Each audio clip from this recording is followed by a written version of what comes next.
얼마 전 뉴스를 통해 차세대 한국 전투기 KF-X가 2020년 하반기 조립이 완료됐다는 내용이 보도된 적이 있었습니다. 그래서 오늘은 한국의 차세대 전투기 KF-X의 심장격인 엔진에 대해서 알아보겠습니다. 처음 한국형 차세대 전투기를 개발한다고 할 때 논란의 중심 하나가 있었습니다. 바로 터빈 엔진이었습니다. 전투기 엔진은 그 기체의 성능을 좌우할 뿐만 아니라 전투기로서의 효용 가치를 따지는 중요한 요소 중 하나이기 때문인데요. 처음 KF-X 사업을 추진할 때 쌍발이냐 단발이냐 하는 엔진에 대한 논란이 끊이지 않았습니다. 당시 2020년 이후 한반도 영공을 지켜낼 한국형 전투기 보람의 사업에 어떤 엔진을 장착할 것이냐는 논란은 뜨거웠습니다. KF-X는 8조 원 이상의 예산을 투입해 2020년 중반까지 공군의 주력 전투기인 F-16보다 성능이 뛰어난 한국형 차기 전투기를 개발하는 사업입니다. 당초 KF-X는 공군의 요구에 따라 쌍발 엔진이 유력하게 거론되었습니다. 엔진 2개를 단 전투기는 하나인 전투기보다 밀고 나가는 힘이라고 하는 추력이 큰 만큼 보다 많은 무장을 달 수 있고 성능 향상을 위한 개조도 쉽다는 이유였습니다.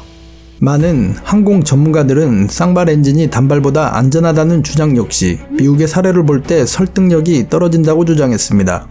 항공기 엔진 기술이 발달하면서 1990년대 이후 전투기의 평시 안전성은 단발과 쌍발 모두 큰 차이가 없다는 것인데요. 미 공군이 1990년에서 2000년까지 쌍발 F-15와 단발 F-16 전투기의 사고율을 조사한 결과 연 1.22대를 동일하게 나타났고 반면 전투에서의 생존성은 단발 엔진이 더 우수한 것으로 평가됐기 때문입니다. 1991년 사막의 폭풍 작전 당시 1000번의 출격을 기준으로 미 공군 F-16은 0.23대의 손실률을 기록한 반면 미 해군의 쌍발 FA-18 전투기는 0.46대가 파괴됐습니다. 기술의 지속적인 발전으로 항공 전자 장비들이 고성능, 경량화, 소형화 추세가 뚜렷해지고 있는 점도 쌍발과 단발의 경계를 허물고 있다는 것입니다. 즉 KF-X는 차세대 미디엄급 전투기이고 이 체급에 맞는 엔진을 찾다 보면 현실적으로 쌍발로 갈 수밖에 없었습니다. 그래서 최종 결정된 것이 F414 모델입니다.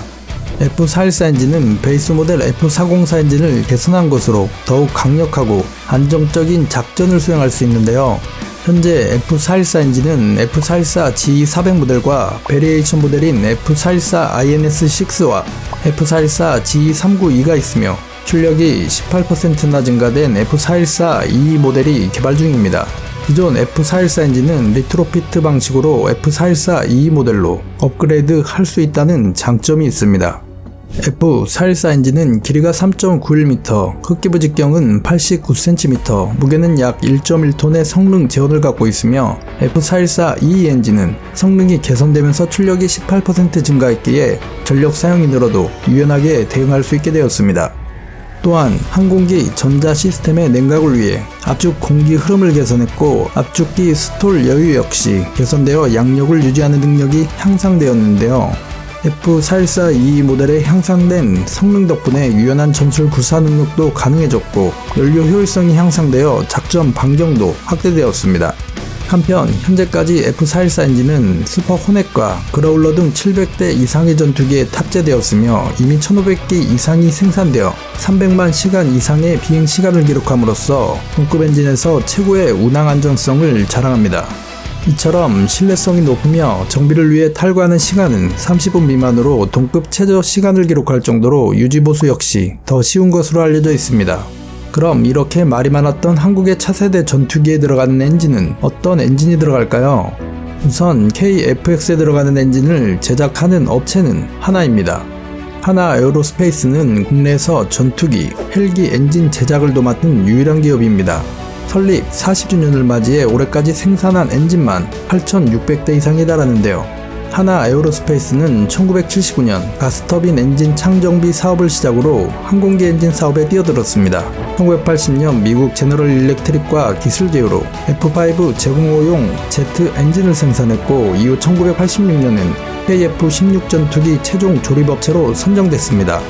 하나 에어로스페이스는 F-15 전투기, T-50 고등훈련기 등 한국공군의 주력 항공기 엔진뿐만 아니라 한국형 헬리콥터 개발 KHP 사업에도 적극 참여해 한국형 헬기 수리온의 국산화 엔진을 생산하며 항공기 엔진 분야에도 독보적인 기술을 보유하고 있습니다. 그만큼 하나는 현재 한국 방산무기의 핵심 전략 자산에 들어가는 심장을 도맡아 운영하고 있습니다. 결국 KFX 엔진은 지휘사의 F414 G400으로 결정되었습니다. 성능과 신뢰성, 그리고 대한민국 공군의 주력 전투기에 많이 쓰이는 제트 엔진이라 호환성 및 정비성을 고려하면 안정적인 선택을 택한 듯합니다. 한국형 차세대 전투기 KFX의 20년도 넘는 구형 엔진을 왜 선택했냐 하는 비난의 여론이 많았습니다. 하지만 한국은 쌍발 엔진을 선택할 수 있는 선택지가 그리 많지는 않았습니다. 하지만 향후 F414 엔진이 개량형까지 보고 엔진을 선택한 것인데요. 최신의 기술과 장비들을 들어오면 좋겠지만 그런 제품들은 구매하지 못하기 때문에 한국의 최선이라고 할 수 있는 시스템으로 KFX 사업을 추진하고 있는 것입니다. 한국도 이젠 다가오는 미래 전쟁을 대비해야 합니다. 지금까지 으뜸왕이었습니다.